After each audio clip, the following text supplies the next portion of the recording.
And the whole time we're chatting away, and then I was like, George, he's like, what? I was like, my hand is still on your crotch. Yeah. Just nestled and stayed there, warm and safe Yeah. for the whole conversation.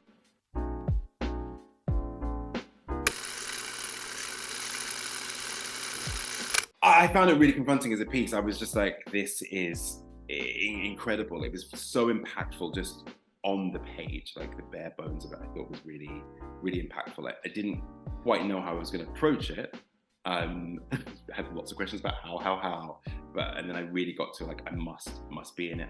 The script is so beautifully crafted, and what it digs into is so kind of confronting, and then as a reader and a watcher, kind of unexpected as well.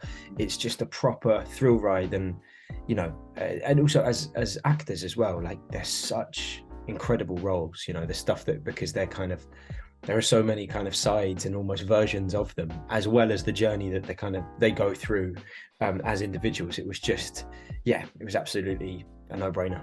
There's a beautiful simplicity to it as well. So obviously it's complex and they go through a lot, but the story, you know, there are classical references like Greek references, Aphrodite and so on. There's like a definite line that is very recognizable in these two people that are in a doomed, I wouldn't call it love, but doomed affair, doomed to be with each other, without each other. They're just kind of in a doomed situation. I felt that was really incredible and very simple.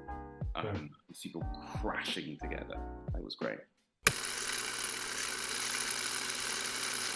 I feel like you always have to empathize. I think you have to find, not necessarily the reasons why, but you have to work out the mechanisms of a character and really fight for them, fight for their voice, their opinion, point of view. Within that, obviously, you might be doing bad things, but you do have to find that. And then sometimes those things, those bad things, are fun to play. Like we're actors, but artists. You get to express something that you wouldn't be allowed to express in life on the street, and that is part of it. That's an expression. We get to explore the darker sides of ourselves. So there is great fun to be had there, and like curiosity to explore that. For me, it's not helpful to judge a character. You can read, and you can kind of read it. When you read it and go, you can sort of, you can have your thoughts about the actions and about the script, but when you're being that person, it's about sort of finding, for me it is actually sort of finding the reasons why. It was helpful, especially in the more unsavory things, to think of what the stakes were for Preston, as that like, if this crumbles, I'm dead. Like I'm literally, this is my life. This is like this, it's kind of like that kind of real fight or flight.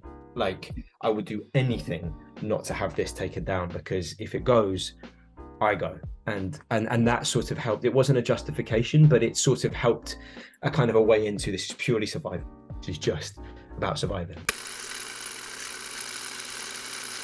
It wasn't a movie, it was like a picture. I really wanted to like flex and wanted to show the masculine and feminine. So I was like, okay, I'm gonna do this flexing. And I looked at this like female bodybuilder called Lisa Lyons. I was like, I'm gonna do this and do that. And like in a little hotel room.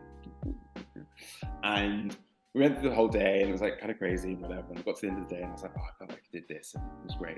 And I get back to my hotel room, and there, like open in this book, is a picture of Lisa Lyons kind of like posing. And I was like, I didn't do it. I was like, I didn't do it. I was like, I didn't flex, not one time. And I was like, how? There's a lot of stuff that I maybe watched. It was just kind of coming out anyway, I would hope. I think the performances that I've revered growing up are kind of they're very real and they're nuanced, but they're big, you know. They're like, think of like Joaquin Phoenix in The Master, or John Leguizamo as Tybalt in Romeo and Juliet, or like I mean I'm naming all the big guns, but like Daniel Day-Lewis in There Will Be Blood, like big, like, you know, Gary Oldman in so much of his work. Like there's a sort of slightly operatic nature to very totally lived in, totally real performances. And it felt like Preston, because of the amount of bravado that he has to sort of put forward, I was just kind of, they weren't direct references, but I remember thinking like, oh, this is something that I used to, this is the type of character that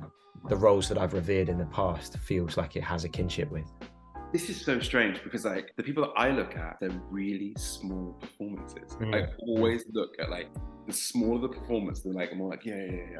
Someone blows on their coffee and it's like, what time is it? I'm like, genius. Yeah, I think I've seen like, yeah, so many performances I've been like, well, they made a huge choice, and it works because it's rooted in stuff, but they're like, you know, Everyone's kind of there, like, you know, like, what, you know, doing a thing, or like, you know, but it kind of works as a yin and yang, isn't it? It does. It really does work. It's also like it's so the film.